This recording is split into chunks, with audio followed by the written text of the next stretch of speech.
Sir నమస్కారం sir. నమస్తే అండి. సార్ 'అల్లు అర్జున్' గారు అండ్ 'త్రివిక్రమ్' గారు కలిసి ఒక సినిమా ప్లాన్ చేశారు. నాగవంశి గారు కూడా ప్రొడ్యూస్ చేయడం జరిగింది. అంటే అది 'కార్తికేయ స్వామి' గారి సినిమాకి సంబంధించి. ఇప్పుడు అది సెలవైపోయింది. అది జూనియర్ ఎన్టీఆర్ గారి దగ్గరకొచ్చేసిందని చెప్పేసి నిన్నంతా కూడా ఫుల్ న్యూస్ అంతా వైరల్ అయిపోయింది. అంటే నాగవంశి గారు ఇందుకు సంబంధించిన ట్వీటే కారణం. నిన్న మొత్తం సోషల్ మీడియాలో ఇదే చర్చ జరిగింది.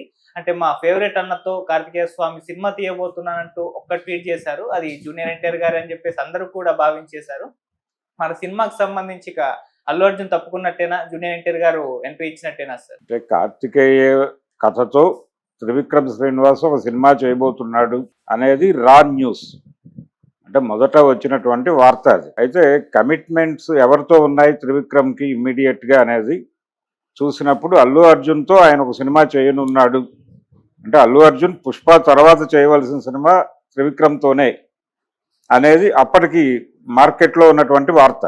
ఆ వార్తతో ఈయన అనుకుంటున్నటువంటి కంటెంట్, ఈ దేవతల సైన్యాధ్యక్షుడి కథతో సినిమా తీయబోతున్నాడు ఈయన అనేది, ఈ వార్తని ఆయన నెక్స్ట్ పిక్చర్ 'పుష్ప' తర్వాత త్రివిక్రమ్ ప్రాజెక్ట్ అన్న వార్తని కనెక్ట్ చేస్తే అప్పుడు ఈ దేవతల సైన్యాధ్యక్షుడి పాత్రలో పౌరాణిక ఆహార్యంతో అల్లు అర్జున్ కనిపించబోతున్నాడు అనేటువంటి ఒక స్పెక్యులేషన్ నడిచింది మార్కెట్లో. కన్ఫర్మేషన్లు లేవు దానికి, అధికారికంగా ఆయన చెప్పలేదు. అప్పటికి ఆయన ఏ ప్రాజెక్టు కమిట్ కూడా కాలేదు అల్లు అర్జున్. ఇప్పుడు ఆల్రెడీ ఒక ప్రాజెక్టు కమిట్ అయిపోయి ఆయన కొనసాగుతున్నాడు. ఏది, ఒక తమిళ దర్శకుడితో ఆయన సినిమా చేస్తున్నాడు, ఆ హడావిడి నడుస్తోంది. దాని తర్వాత కూడా ఇంకో 2-3 ప్రాజెక్టులు ఆయన బ్రెయిన్లో ఉన్నాయి. ఒక టోటల్ బాలీవుడ్ కాన్సన్ట్రేటెడ్ ప్రాజెక్ట్ కూడా ఒకటి చేయాలి అనేటువంటి మూడ్తో వాళ్ళు ఏదో కథలు వింటున్నారు అనే ప్రచారం కూడా ఒకటి జరుగుతోంది. అందులో వాస్తవాలు ఎంత ఉన్నాయో తెలియదు, కానీ కొన్ని బాలీవుడ్ న్యూస్తో నడిపేటువంటి కొన్ని పత్రికల్లోనూ వెబ్సైట్లలోనూ ఆ వార్త దొర్లింది.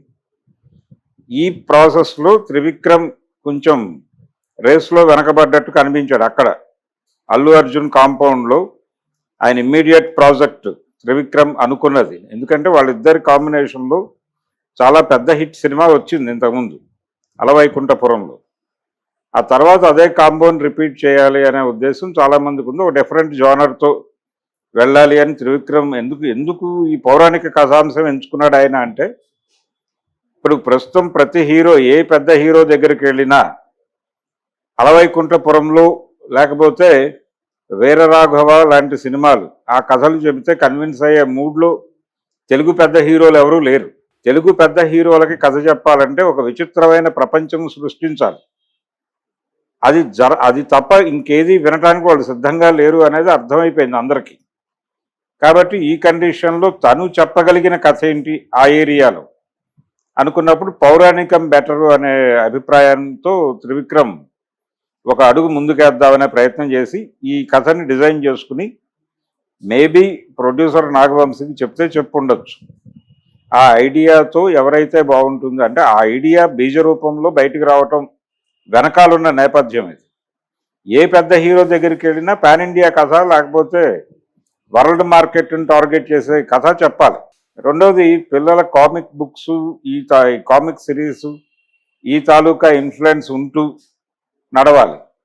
అలాగే ఆబాల గోపాలాన్ని అలరించే పద్ధతిలో ఉండాలి, కొంత మార్కెట్ మూడుకి దగ్గరగా ఉండాలి. ఇలా రకరకాల ఈక్వేషన్స్లో ఫిట్ అయ్యేటువంటి కథలు ఏమిటి అని వెతకటం కోసం పురాణాలని మాత్రమే కాదు, పాత జానపద నవలలు వీటన్నిటినీ విపరీతంగా పరిశోధించేస్తున్నారు సినిమా రచయితలు.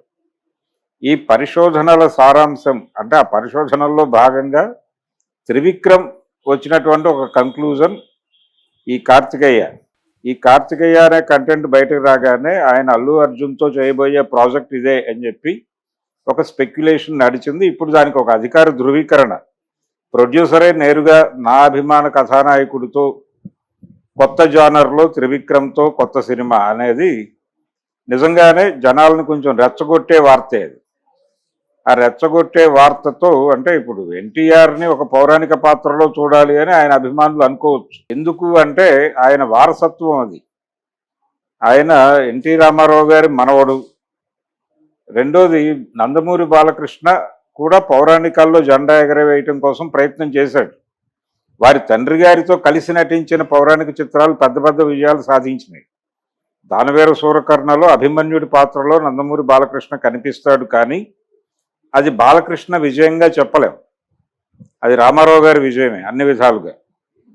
అలాగే ఆయన చేసినటువంటి వీరబ్రహ్మం చరిత్ర, అందులో బాలకృష్ణ గారు క్యారెక్టర్ చేసినప్పటికీ అది రామారావు గారి సినిమానే. పూర్తి స్థాయిలో సోలోగా తన పెర్ఫార్మెన్స్ మీద తన మీద డిపెండ్ అయి నడిచేటువంటి పౌరాణిక కథ చేయలేకపోయాను, విజయవంతమైన పౌరాణిక చిత్రం చేయలేకపోయాను అనేటువంటి ఒక పెయిన్ ఉంది ఆయన. శ్రీరామరాజ్యం అనేది మంచి టాక్ వచ్చింది కానీ, పాజిటివ్ టాక్ వచ్చింది కానీ భారీ విజయం సాధించలేదు ఆ సినిమా. దానికి ఉండే అనేక లిమిటేషన్స్ ఉన్నాయి. ఆ సబ్జెక్టుకి కాదు, ఆ టైంకి, ఆ దర్శకుడికి, అవగాహనకి. అలాగే కంపారిజన్ వచ్చింది, లవకుశ సినిమాతో కంపారిజన్ రావటం, ఇవన్నీ కలిసి ఆ సినిమాని పూర్తి స్థాయి విజయవంతమైన సినిమాగా నిలబెట్టలేకపోయాయి. కాకపోతే బెటర్ సినిమా. అంతకుముందు బాలకృష్ణ గారు చేసినటువంటి 2-3 ప్రయోగాల కంటే ఇది బెటర్ సినిమా. ఆయనతో సోలోగా కృష్ణార్జున్ విజయం అనే పేరుతో సంగీతం శ్రీనివాసరావు గారి డైరెక్షన్లో విజయ వారు ఒక సినిమా నిర్మించారు. బాలకృష్ణ డ్యూయల్ రోల్ చేశాడు అందులో. భైరవ ద్వీపం తర్వాత వచ్చింది ఆ సినిమా.